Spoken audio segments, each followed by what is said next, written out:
night shift again. Asked the other person that worked the night shifts. She confirmed. Weird shit happening. It was normal. The next story says, I was working at a middle school as a night shift custodian. I cleaned a long U-shaped full wing of classrooms every weeknight. I'd already locked up one set of doors to the wing and was about to lock up the ones at the other end of the U. I made the full lap around the wing, and I'd been cleaning there all night alone and came to the end of the hallway where the doors to the rest of the school were. When I shut the lights off, the dark silhouette of what looked like a child. No. I can feel the fear in my heart. Dog intermission because I got that scared. When I shut the lights off, the dark silhouette of what looked like a child ran from across the hallway, from left to right. There were doors down there, but I just locked them up and no one was around. I was so creeped out, I locked the doors, connecting the wing to the rest of the school, and ran to my car. I always felt like I was seeing things out of the corner of my eye, working there at night. But that was the most visible thing, for sure, that I ever saw at that place. Oh man, says the next guy. I worked as a night shift manager at a 24/7 gas station / fast food place in a sketchy part of town. I have hundreds of stories about wild shenanigans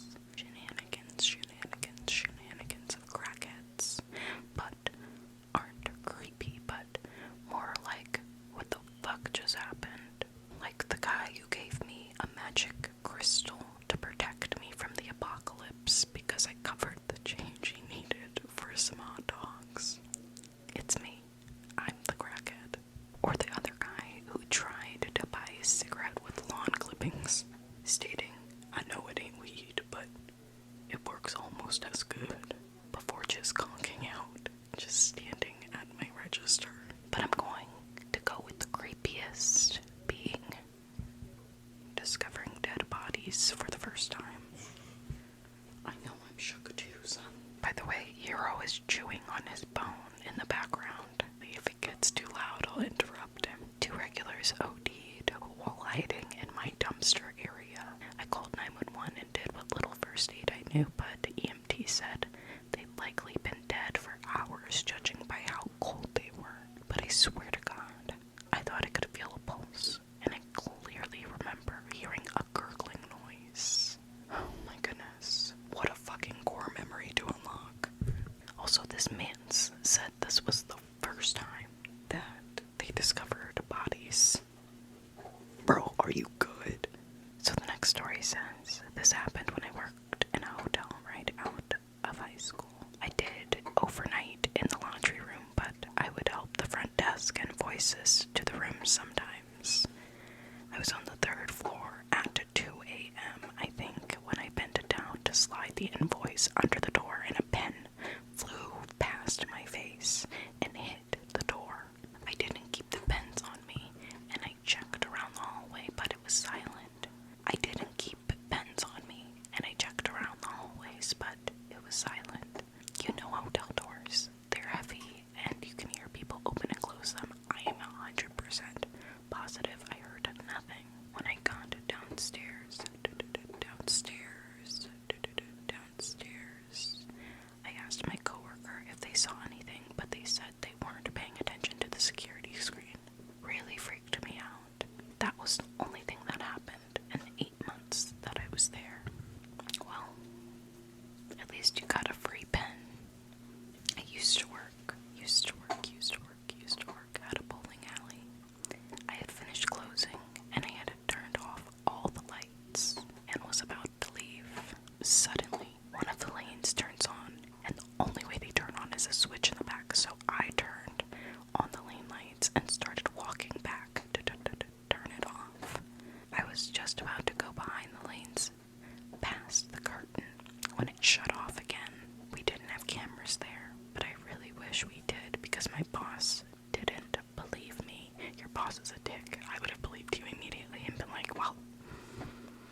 was waiting at a hospital. Since you get a good job, sometimes the hospitals would give patients vouchers to go to another hospital or shelter. I woke up and someone was sitting in the back. Seems I'd forgotten to lock the doors. That's the first thing I do when I get in a car, guys. That's the first thing you should do too. They admitted they'd been sitting there for a few seconds, but didn't know what to do since I was napping. We had a laugh, okay, good. And I made $75 off that ride. Better believe I started locking my doors after that though.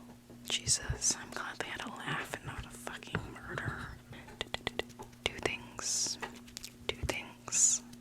Two things happened when I was an overnight baker in a downtown area, says this person.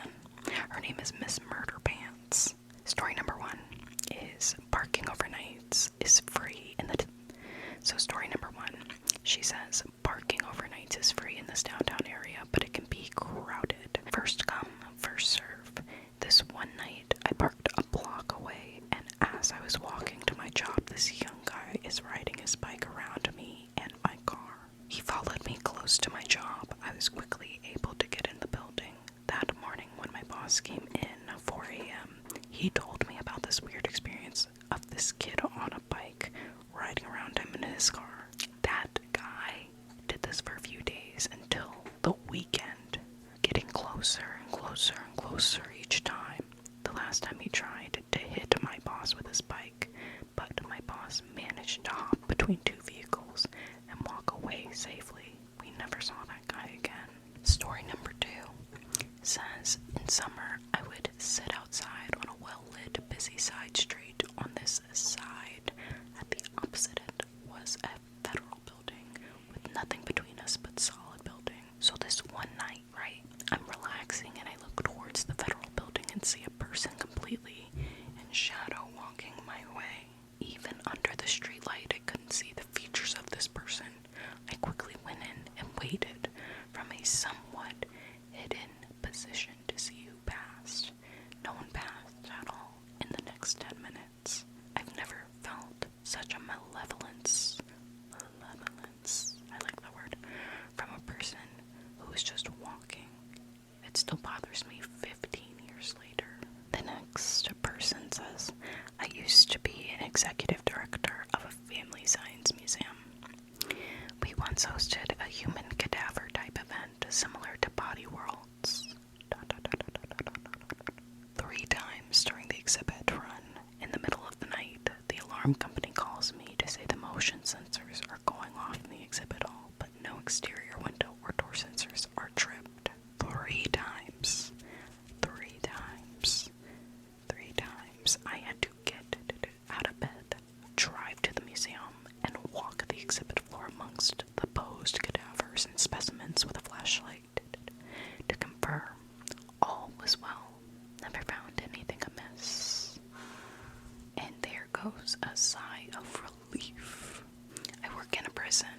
I was new. I was working overtime one night in a housing unit that has seen a lot of death. It was well after midnight, and all the offenders were supposed to be in their cells. Since this was a medium security prison, the offenders still had access to leave their cells to use the communal bathroom at night. While I was going in for the 2 a.m. count, I watched an offender walk down the stairs from the second level and into the bathroom. I stood at the entrance to the bathroom and yelled in to ask what cell they were in so I could add an extra body to that cell for my count, but got no answer. I walked into the bathroom and searched everywhere but found absolutely nobody. I told one of my coworkers about what happened, and the first thing they asked me was he tall and skinny with long dreads? And he had been. When I answered yes, I was told, that's Mr. Bones. He killed himself a few years ago, but he still hangs around. I still get goosebumps thinking about it. Could you imagine dying that way and being eternally stuck in prison?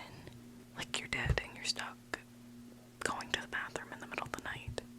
I worked for a moving company restocking the trucks based on supplies they need in the morning. It's a shitty job.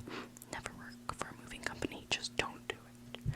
Anyway, I'm stocking the truck, pulled up to the dock when I realize my vision is getting fuzzy.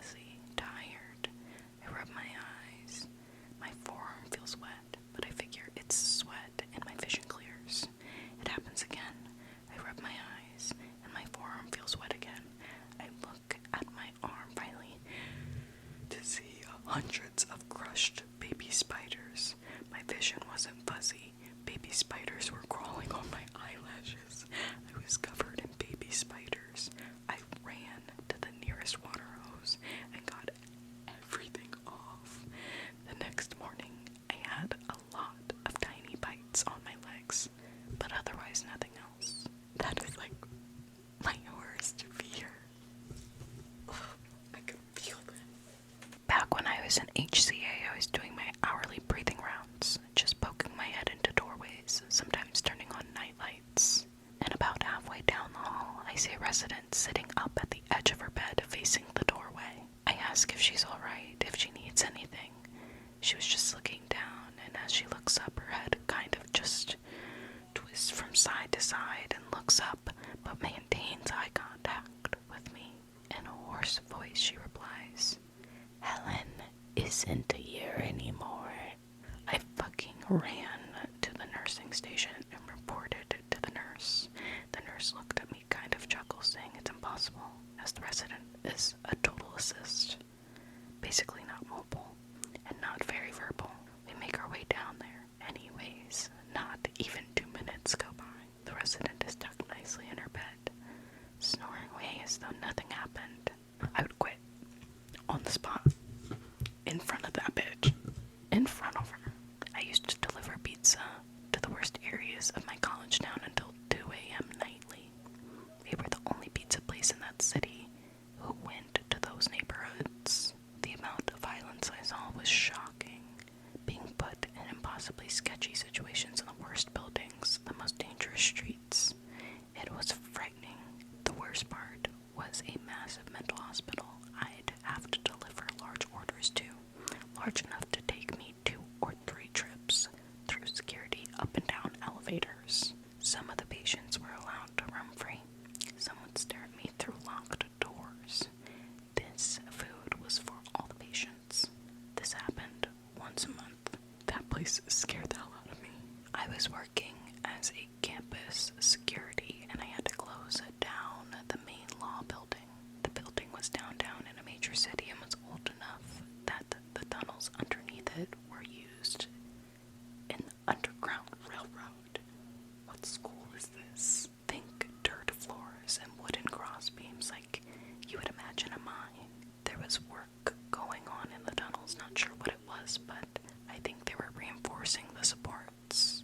Anyways, as part of my routine, I had to go around and check to make sure the building was vacant and the build was vacant. I climbed down the ladder into the tunnels. All the contractors' lights are off, and I say, "Hello, anyone here?" and shine my flashlight around, silence for a moment. Then I hear what sounds like a radio tune from the 1920s coming from the tunnel. I immediately climb the ladder and padlock the trap door, arm the motion sensors, and leave because fuck that.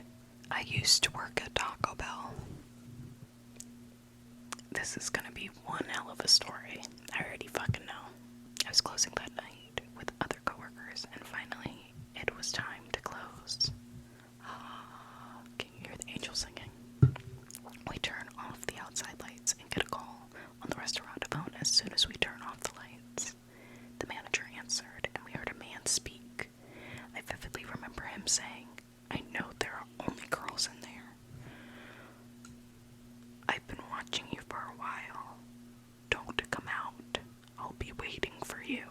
We were all very afraid, but hoping it was a prank, since sometimes kids would prank call. I looked out in our lobby, and there was a tall man wearing a blue-collared shirt, tucked in, standing at the door, facing the other way. We were terrified. We called the cops, and we saw the cops speak to him. They had asked him to leave. We never saw that man again. The next story is gonna be our last because I really want to eat some rice right now. 24-hour grocery store on a dead, quiet weeknight. Our door greeter was with me, abusing the system for easy overtime. He was a nice old man. But that night, he was just staring